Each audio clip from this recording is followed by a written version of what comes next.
Welcome back. In our previous session, we had completed question number 2 of depreciation.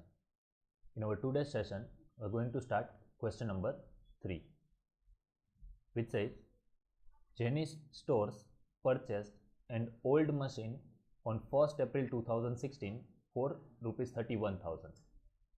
Carriage and installation expenses amounted to Rs 4,000. Repair expenses of Rs 5,000 were incurred on this machine before using it. એટલે એક કંપનીએ એક old machinery જૂનું machinery purchase કર્યું છે 31,000માં. એને installation અને transportation, carriage means transportation expenses amounted to rupees 4,000 rupees installation માટેનો એક્સપેન્સ થયો છે. And repair expense of rupees 5,000 were incurred on this machine before using it. હવે જ્યારે આપણે કોસ્ટ ઓફ અસેટ એ ટોપિક ડિસ્કસ કર્યો હતો ત્યારે એની અંદર આપણે કીધું હતું કે વર્કિંગ કન્ડિશનમાં અસેટ આવે ત્યાં સુધીના બધા એક્સપેન્સીસ અસેટની વેલ્યુમાં એડ કરવા પડે. તો આ 5,000 રૂપીસ નોર્મલી રિપેર એક્સપેન્સ છે એ રેવન્યુ એક્સપેન્સ તરીકે કન્સિડર થાય અને પ્રોફિટ એન્ડ લોસ અકાઉન્ટમાં ટ્રાન્સફર થાય. પણ જો આપણે ઓલ્ડ અસેટ પરચેસ કરી હોય, લાઈક ઓલ્ડ મશીનરી છે એ પરચેસ કરી હોય અને એને આપણે યુઝ કરીએ એની પહેલાં રિપેર કરાવવું પડે એવું હોય તો એ રિપેર એક્સપેન્સ આપણે અસેટની વેલ્યુમાં કેપિટલાઇઝ કરવું પડે, એડ કરવું પડે. તો આ 5,000 રૂપીસ જે રિપેર એક્સપેન્સ છે એ અસેટની વેલ્યુમાં એડ થઈ જશે અને કોસ્ટ ઓફ અસેટ એટલી ઇન્ક્રીઝ થઈ જશે. Another new machine was purchased on 1st October 2017 for Rs 34,000, for which installation expense amounted to Rs 2,000. એટલે 34,000નું એક નવું મશીનરી પરચેસ કરેલું છે જેના ઇન્સ્ટોલેશન એક્સપેન્સ છે 2,000 રૂપીસ અને એ અસેટ પરચેસ કરેલી છે 1st October 2017ના. The old machine purchased earlier became obsolete and was sold off on 30th September 2018 at 40% loss on its book value. હવે ફર્સ્ટ ટાઈમ એવો સમય આવ્યો કે જેની અંદર મશીનરી પરચેસ કરેલી હોય એ મશીનરી આપણે સેલ કરીએ છીએ. અત્યાર સુધી જે બે સમ કરેલા એની અંદર આપણે ખાલી અસેટ પરચેસ કરતા હતા અને એના ઉપર આપણે ડેપ્રિસિએશન કેલ્ક્યુલેટ કર્યું. હવે આ સમની અંદર નવો પોઈન્ટ એ છે કે જે અસેટ પરચેસ કરેલી છે એ અસેટ આપણે સેલ કરીએ છીએ with 40% loss on its book value. એટલે બુક વેલ્યુના 40% લોસથી આપણે સેલ કરીએ છીએ અને બુક વેલ્યુ કઈ તારીખની કેલ્ક્યુલેટ કરવાની છે? ઓન 30th સપ્ટેમ્બર 2018, એટલે કે જે તારીખે અસેટ સેલ કરી છે. હવે નોર્મલી બુક વેલ્યુ આપણે યર એન્ડના કેલ્ક્યુલેટ કરતા હોય, 31st March 16, 31st March 17 આવી રીતે. પણ આ કેસની અંદર આપણે અસેટ 30th સપ્ટેમ્બરના સેલ કરી છે તો 30th સપ્ટેમ્બરની બુક વેલ્યુ કેલ્ક્યુલેટ કરવી પડશે. એ કેવી રીતે કેલ્ક્યુલેટ થશે આપણે જ્યારે વર્કિંગ નોટ સોલ્વ કરશું ત્યારે આપણે એ ડિસ્કસ કરશું. Prepare machinery account up to 31st March 2019. The company provides depreciation at 10% per annum by straight line method. Straight line method થી 10% depreciation every year ચાર્જ કરે છે અને અકાઉન્ટિંગ યર આપણું complete થાય છે 31st માર્ચના અને અકાઉન્ટ્સ પ્રિપેર કરવાનું છે 31st March 19 સુધીનું, એટલે કે 3 યર્સનું, 16-17, 17-18 અને 18-19, 3 વર્ષનું મશીનરી અકાઉન્ટ પ્રિપેર કરવાનું છે. તો સૌથી પહેલાં આપણે વર્કિંગ નોટ જોયા, આપણે લાસ્ટ લેક્ચરની અંદર પણ જોઈ હતી સેમ ફોર્મેટ, ડેટ, પર્ટિક્યુલર્સ. પણ આ ક્વેશ્ચનની અંદર બે જ મશીનરી છે, મશીનરી 1 એન્ડ મશીનરી 2. તો અમાઉન્ટ માટે બે જ કોલમ છે અને એક ટોટલની કોલમ છે. First of all 1st April 2016 પર્ટિક્યુલર્સમાં આવશે પરચેસ. હવે ટોટલ પરચેસ કેટલી વેલ્યુ થશે? 31,000 મશીનરીની purchase price, 4,000 rupees installation expense, એટલે 31,000 plus 4,000 35,000 plus repair expense of 5,000. So 35,000 plus 5,000 40,000. So machinery 1ની ટોટલ વેલ્યુ છે 40,000 રૂપીસ. એ આપણે મશીનરી 1ની કોલમમાં લખી નાખી. નેક્સ્ટ ટ્રાન્ઝેક્શન થાય છે 1st October 2017. એની પહેલાં અકાઉન્ટિંગ યર કમ્પ્લીટ થઈ જશે 31st March 17ના. તો પહેલાં 31st March 17ના ડેપ્રિસિએશનનું કેલ્ક્યુલેશન કરવું પડશે. ડેપ્રિસિએશન કેલ્ક્યુલેટ થશે 10% પર એનમ સ્ટ્રેટ લાઇન મેથડથી. તો 40,000ના 10% 4,000 રૂપીસ. બીજા મશીનરી ની કોઈ અમાઉન્ટ આવશે નહીં, કેમ કે હજી મશીનરી 2 પરચેસ જ નથી થયું. Finally total depreciation for 31st March 17 4,000 rupees, અને એના પછી 31st March 17ની book value 40,000 minus 4,000, so machinery 1ની વેલ્યુ આવશે 36,000 અને એ જ ટોટલ બુક વેલ્યુ થશે. નેક્સ્ટ ટ્રાન્ઝેક્શન થાય છે 1st October 2017ના purchase of machinery 2. Purchase price આપી છે 34,000 પ્લસ ઇન્સ્ટોલેશન એક્સપેન્સીસ આપેલા છે 2,000. So total value for machinery 2 is 34,000 plus 2,000 36,000. એના પછીનો જે ટ્રાન્ઝેક્શન છે એ થાય છે મશીનરી 1 સેલ કરીએ છીએ એનો, અને એના માટેની ડેટ આપેલી છે 30th September 2018. પણ એની પહેલાં 31st March 2018 આપણું અકાઉન્ટિંગ યર જે છે એ કમ્પ્લીટ થશે. તો 31st March 18ના ડેપ્રિસિએશન કેલ્ક્યુલેટ કરવું પડશે. મશીનરી 1 સ્ટ્રેટ લાઇન મેથડ છે, એટલે same depreciation every year continue રહેશે.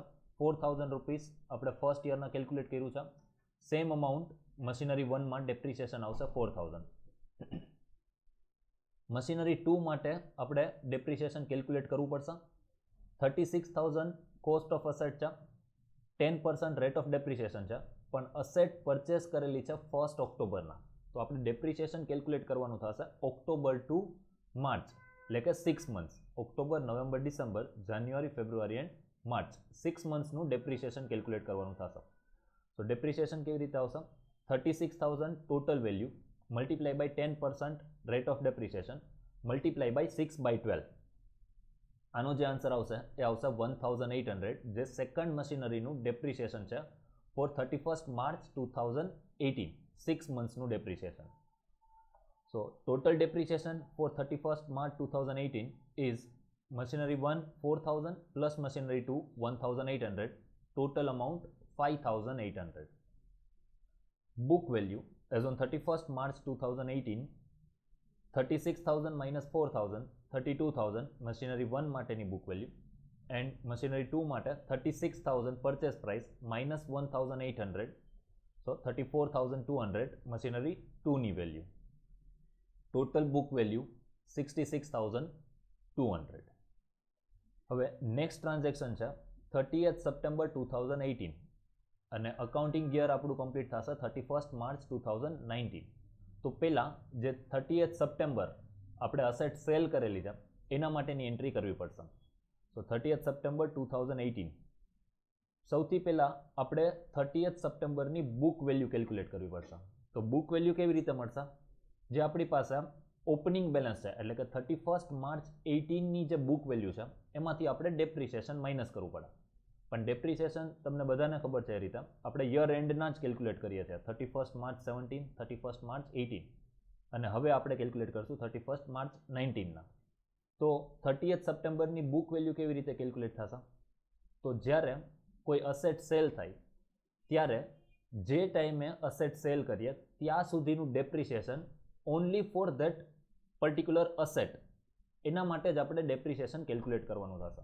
નોર્મલી યર એન્ડના જ ડેપ્રિસિએશન કેલ્ક્યુલેટ થાય, પણ આ સિચ્યુએશન કે જ્યારે તમારું અસેટ વચ્ચેથી સેલ થતું હોય તો જે ડ્યુરેશન માટે તમે યુઝ કરેલું છે એટલા ડ્યુરેશનનું ડેપ્રિસિએશન આપણે કેલ્ક્યુલેટ કરવું પડશે ખાલી એ જ અસેટ માટે કે જે અસેટ આપણે સેલ કરેલી છે.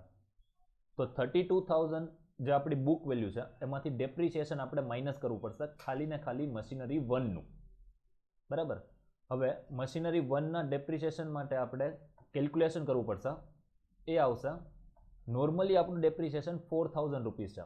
એ કેવી રીતે આવે છે? 40,000 rupees book value cost of asset multiply by 10% rate of depreciation. પણ એ આખા વર્ષનું ડેપ્રિસિએશન થાય. આપણે જે અસેટ સેલ કરેલી છે એ અસેટ આપણે યુઝ કરી છે અપ ટુ 30th સપ્ટેમ્બર, એટલે કે from 1st April 2018 till 30th September 2018, એટલે કે 6 મંથ્સ. તો એ 6 મંથ્સનું ડેપ્રિસિએશન આપણે કેલ્ક્યુલેટ કરવાનું થશે. તો કેલ્ક્યુલેશન મેં તમને આપેલું છે 40,000 ઇન્ટુ 10% એ આખા વર્ષનું ડેપ્રિસિએશન થશે. આપણે 6 મંથનું ડેપ્રિસિએશન જોઈએ છે તો multiply by 6 divide by 12. So depreciation for machinery 1 for 6 months, 1st April 18 to 30th September 18, comes to 2000 rupees. એટલે હવે આપણી પાસે 30th સપ્ટેમ્બર 18 સુધીનું ડેપ્રિસિએશન છે. 31st માર્ચ 18ની બુક વેલ્યુ છે. એટલે ઓપનિંગ જે આપણી બેલેન્સ છે book value 32,000 minus depreciation up to the date of cell 2000 rupees. A minus કર્યા તો આપણને 30th સપ્ટેમ્બર 18ની બુક વેલ્યુ મળશે, જે આવશે 30,000 રૂપીસ. બરાબર. એટલે જ્યારે અસેટ સેલ કરેલું હોય એવું ક્વેશ્ચનમાં કીધું હોય તો જેટલા ટાઈમ માટે આપણી પાસે અસેટ અવેલેબલ હોય એટલા ડ્યુરેશનનું ડેપ્રિસિએશન કેલ્ક્યુલેટ કરવાનું થશે. ઓપનિંગ બુક વેલ્યુ જે આપણી પાસે અવેલેબલ હોય એમાંથી ડેપ્રિસિએશન માઇનસ કરવાનું, પછી તમને જે તારીખે અસેટ સેલ કરી છે એ તારીખની બુક વેલ્યુ મળી જશે. રાઈટ. હવે ક્વેશ્ચનની અંદર આપણને કીધું છે કે જે અસેટ સેલ કરી છે એ 30th સપ્ટેમ્બર 2018ના at 40% loss on its book value. એટલે આપણને બુક વેલ્યુ મળી ગઈ. હવે સેલ પ્રાઇસ ફાઇન્ડ કરવી છે તો સેલ પ્રાઇસ ફાઇન્ડ કરવા માટે આપણે લોસનું કેલ્ક્યુલેશન કરવું પડશે. કેમ કે ક્વેશ્ચનમાં જો આપણને સેલ વેલ્યુ ડાયરેક્ટ આપી દીધી હોય તો બેલેન્સિંગ અમાઉન્ટ પ્રોફિટ કે લોસ થશે. ક્વેશ્ચનમાં તમને લોસ કેટલો છે એ કીધું છે તો આપણે બેલેન્સિંગ અમાઉન્ટ સેલ વેલ્યુ જે છે એ કેલ્ક્યુલેટ કરવી પડશે. એટલે પહેલાં આપણે લોસ કેલ્ક્યુલેટ કર્યા તો 30th સપ્ટેમ્બર 18ના 40% લોસ, આ 40% બુક વેલ્યુના, અને બુક વેલ્યુ આપણી પાસે છે 30,000. સો 30,000ના 40% 12,000 રૂપીસ આપણા માટે લોસ છે. અને 30th September 18 cell value of machinery 1 30,000 book value minus loss of 12,000. So answer is 18,000. Cell value આપણી 18,000 છે. આ ક્વેશ્ચનમાં આપેલી નથી, આપણે કેલ્ક્યુલેટ કરેલી છે. રાઈટ. હવે 30th સપ્ટેમ્બર 2018ના આપણી મશીનરી 1 એ 0 થઈ ગઈ કેમ કે આપણે એને સેલ કરી દીધી છે. હવે આપણી પાસે ખાલી એક જ મશીનરી છે, મશીનરી 2. એટલે 30th સપ્ટેમ્બર 18નો જે ટ્રાન્ઝેક્શન હતો asset sale at 40% loss on its book value, એ ટ્રાન્ઝેક્શન આપણે કમ્પ્લીટ કરી દીધો. હવે નેક્સ્ટ ટ્રાન્ઝેક્શન આવશે યર એન્ડ 31st માર્ચ 2019. ત્યારે આપણે ડેપ્રિસિએશન કેલ્ક્યુલેટ કરવાનું થશે. હવે આપણે મશીનરી 1નું ડેપ્રિસિએશન કેલ્ક્યુલેટ નહીં કરી શક્યા કેમ કે મશીનરી 1 આપણી પાસે અવેલેબલ નથી. તો ખાલી મશીનરી 2નું ડેપ્રિસિએશન કેલ્ક્યુલેટ થશે અને એ ડેપ્રિસિએશન આવશે 3,600. 1,800 નહીં આવે કેમ કે એ 1,800 તો ખાલી 6 મંથ્સનું ડેપ્રિસિએશન હતું. હવે આપણી પાસે ફૂલ યર અસેટ અવેલેબલ છે from 1st April 2018 to 31st March 2019. આખું વર્ષ આપણી પાસે અસેટ છે તો ફૂલ યરનું ડેપ્રિસિએશન કેલ્ક્યુલેટ કરવું પડે. અને સ્ટ્રેટ લાઇન મેથડ છે એટલે ઓરિજિનલ કોસ્ટ 36,000 એના 10% ડેપ્રિસિએશન કેલ્ક્યુલેટ કરવાનું થશે. તો 36,000 into 10%, answer is 3,600. Total depreciation for 31st March 19 is 3,600. And finally, book value as on 31st March 19, machinery 1 માં કાંઈ નહીં આવે, machinery 2 34,200 minus 3,600, answer is 30,600. જે આપણી ટોટલ બુક વેલ્યુ પણ એ જ રહેશે. તો આ આપણી વર્કિંગ નોટ આખી કમ્પ્લીટ થઈ ગઈ છે. હવે આના બેઝડ ઉપરથી આપણે જે રિક્વાયરમેન્ટ છે ક્વેશ્ચનની machinery account up to 31st March 19 main answer જે છે એ હવે આપણે પ્રિપેર કરીએ છીએ. ફોર્મેટ એઝ ઇટ ઇઝ આપણું જે રેગ્યુલર ફોર્મેટ છે લેજરનું એ જ છે. First entry 1st April 2016. હવે આની અંદર વર્કિંગ નોટની અંદર ડાયરેક્ટલી 40,000 આપણને આપેલા છે, બરાબર. પણ 40,000માંથી મશીનરી પરચેસ કરેલી છે first line of question 31,000 and remaining 9,000. 4,000 plus 5,000 are expenses. 4,000 rupees for installation and 5,000 for repair expense. તો મશીનરી અકાઉન્ટની અંદર જ્યારે આપણે એન્ટ્રી કરીએ ત્યારે બાયફર્કેશન આપવું પડશે. જે એક્સપેન્સીસ છે એ આપણે કેશ એકાઉન્ટથી પે કરશું એવી રીતે બતાવ્યા, અને જે અસેટ પરચેસ કરેલી છે એ બેંકથી પેમેન્ટ કર્યું હોય એ રીતે બતાવવાનું થશે. તો મશીનરી અકાઉન્ટમાં 1st April 16 to bank account purchase price of asset 31,000 and on same date 1st April 16 to cash account 9,000. 4,000 plus 5,000. 31st March 17 by depreciation. Depreciation first year નું કેલ્ક્યુલેટ કરેલું છે ટોટલ કોલમમાંથી 4,000 રૂપીસ. Depreciation amount 4,000. ટોટલ કરીએ account close કરવાનું છે એટલે total will be 40,000 and closing balance as on 31st March 17 will be 36,000. જે next year carried forward થશે 1st April 2017 debit side of machinery account to balance brought down 36,000. next year માટે transaction છે purchase of machinery 2 on 1st October 2017. amount છે working note ની અંદર 36,000 પણ આ 36,000 માં પણ bifurcation છે 34,000 purchase price છે and 2,000 rupees expense છે. તો જેમ ફર્સ્ટ યર ફર્સ્ટ મશીનરી માટે બાયફર્કેશન હતું 2 bank and 2 cash, same way machinery 2 માટે પણ બે એન્ટ્રી કરવી પડશે. 1st October 17 to bank account purchase price 34,000 and on same date to cash account expense is 2,000 rupees. તો આ જે આપણે મશીનરી 2 પરચેસ કર્યું એના માટેની એન્ટ્રી છે. નેક્સ્ટ ટ્રાન્ઝેક્શન વર્કિંગ નોટની અંદર છે 31st March 18 નું ડેપ્રિસિએશન. તો ડેપ્રિસિએશન ક્રેડિટ સાઇડ આવશે 31st March 18 by depreciation account amount 5,800. Total કોલમમાંથી અમાઉન્ટ લેવાની છે 5,800. ટોટલ કરશું 72,000 અને 31st March 18 by balance carried down 72,000 minus 5,800 which comes to 66,200. next year 1st April 18 ના ઓપનિંગ બેલેન્સ તરીકે કેરીડ ફોરવર્ડ થશે to balance brought down 66,200. Next transaction ક્વેશ્ચનની અંદર વર્કિંગ નોટની અંદર છે 30th September 18 જે મશીનરી 1 સેલ થાય છે એના માટેનું. એની અંદર ડેપ્રિસિએશન છે 30th September 2018 depreciation is for ₹2,000. so depreciation 2,000 ની એન્ટ્રી આવશે credit side 30th September 18 by depreciation account 2,000 rupees. એના પછી 30th September 18 જે આપણે અસેટ સેલ કરી છે એના માટેની amount cell value of asset. જ્યારે આપણે અસેટ પરચેસ કરીએ તો અસેટ આપણે પરચેસ પ્રાઇસ જે છે બેંકથી પેમેન્ટ કરીએ અને જ્યારે અસેટ સેલ કરશું ત્યારે સેમ જે સેલ વેલ્યુ હશે એ અમાઉન્ટ આપણને બેંકથી રિસીવ થશે.